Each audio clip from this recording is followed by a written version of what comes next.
92% of people who design a morning routine abandon it within 3 weeks. And the reason has almost nothing to do with discipline. The routines themselves are built wrong, engineered for a perfect day that never arrives.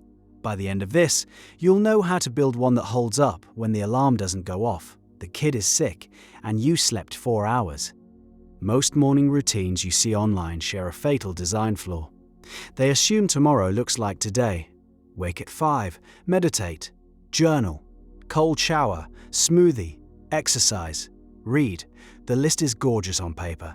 It's also 17 steps long, requires 90 minutes of uninterrupted solitude, and collapses the first time anything goes sideways. A Tuesday where the dog threw up at 3 a.m. kills the whole sequence. And once you skip one day, the psychological weight of getting back on track feels heavier than starting from scratch. The people who maintain routines for years approach it differently. They build in layers. Think of your morning as 3 concentric rings. The inner ring is your non-negotiable core. 2 minutes, maybe 3. This is the thing you do even when you're running late, even when you're sick, even on Christmas morning. It might be drinking a full glass of water before touching your phone.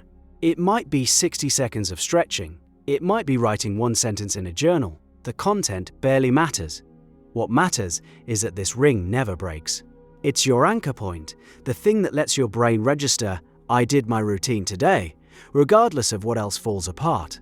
The middle ring expands when time allows. 15 to 20 minutes. This is where your meditation goes, or your workout, or your focused reading. You do this ring on most days. Some weeks, 5 out of 7. Some weeks, 3. The key is that skipping the middle ring doesn't mean you skipped your routine. Your inner ring already handled that. The outer ring is for perfect days. The ones where you woke up rested. Nobody needs anything from you. And the morning stretches out like a gift. This ring might include a long workout, cooking a real breakfast, deep journaling. You'll hit this ring maybe twice a week. Treat it as a bonus, never as the baseline. So why does the layered approach work when the single block approach fails? It comes down to how your brain categorizes streaks. Researchers studying habit formation found that the feeling of continuity matters more than the actual content of the habit.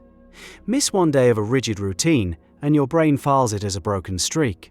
Miss one day of a flexible routine and the streak stays intact because the minimum threshold is so low that broken almost never applies. You drank the water. You did the stretch. The streak lives.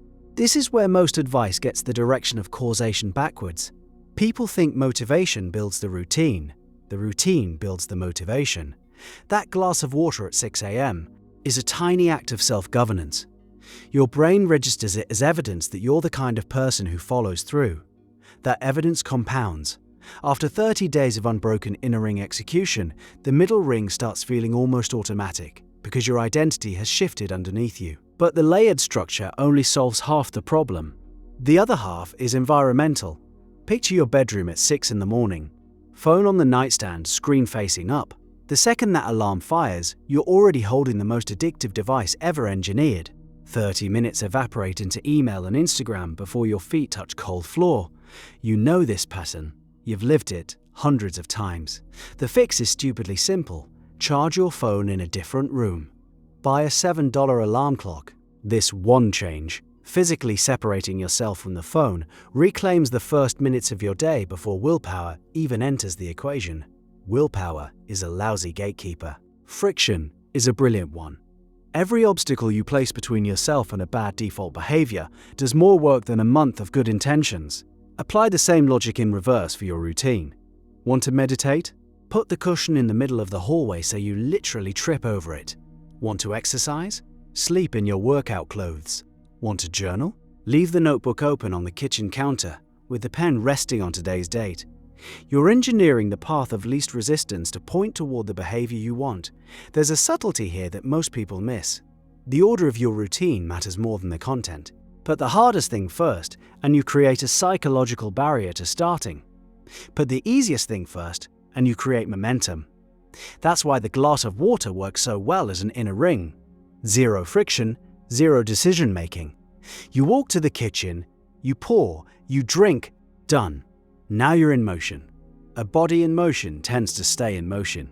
and this applies to behavioral sequences just as reliably as it applies to physics.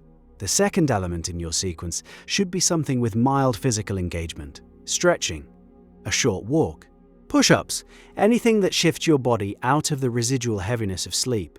The cognitive tasks, journaling, reading, planning your day, come after the physical activation. Your brain is literally more capable of focused thought after even 5 minutes of movement. Blood flow to the areas responsible for executive function increases measurably with light exercise. Trying to journal while your body is still in shutdown mode is like trying to sprint in quicksand. Now, there's a counter-argument worth taking seriously. Some research suggests that overly structured mornings create rigidity that increases stress when disruptions occur. People with highly regimented routines sometimes report more anxiety on days they can't execute the full sequence. This is a real finding, and it points to something important. The goal is a framework, not a script. Your morning routine should feel like a set of guardrails on an open road, keeping you moving in the right direction while leaving room to swerve when life throws something into your lane. The moment your routine feels like a cage, you've over-engineered it. Scale back to the inner ring and rebuild. One more piece that rarely gets discussed: your morning routine actually starts the night before. Sleep researchers have a concept called sleep latency, the time it takes you to fall asleep after your head hits the pillow. The single biggest predictor of sleep latency is screen exposure in the final hour before bed. Blue light suppresses melatonin production, but the content matters too. Scrolling through social media or reading work emails activates cognitive arousal patterns that persist well after you put the phone down. Your brain is still processing that argument in the comments section while you're trying to drift off. A 10-minute wind-down ritual, same idea as the morning inner ring, just inverted, protects your sleep quality, which protects your wake-up time, which protects your morning routine. The chain is long, but the links are strong. Break the evening link and the morning link fails too. People troubleshoot their mornings when the actual problem lives 12 hours earlier. The last variable is one nobody wants to hear. Your wake-up time needs to be consistent. Weekdays and weekends. The body's circadian rhythm doesn't check your calendar. Sleeping until 10 on Saturday and expecting to pop out of bed at 6 on Monday is asking your biology to perform a time zone change twice a week.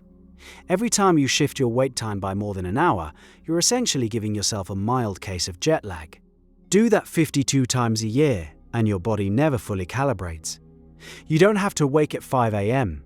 The internet's obsession with early rising is a cultural preference dressed up as productivity science. Pick a time that gives you enough margin before your obligations start. Keep that time within a 30-minute window 7 days a week, and your body will start waking naturally before the alarm within about 2 weeks. That natural wake-up, no alarm, no snooze button, just consciousness arriving on schedule, changes the entire texture of your morning. You're starting from a place of alignment instead of resistance. So the whole architecture fits together like this. Consistent sleep and wake times form the foundation. An evening wind-down protects the foundation. Environmental design removes friction from the right behaviors and adds friction to the wrong ones. The layered ring structure makes your routine collapse-proof. And the sequencing, easy to hard, physical before cognitive, creates momentum that carries you through. The person who drinks a glass of water every morning for a year has a stronger routine than the person who completes a 90-minute protocol for 3 weeks and quits. Volume of repetition reshapes identity faster than intensity of effort. Your morning routine is a conversation you're having with your future self. One small kept promise at a time. The question worth sitting with is this: what's the smallest promise you could make tomorrow morning that you'd actually keep on your worst day?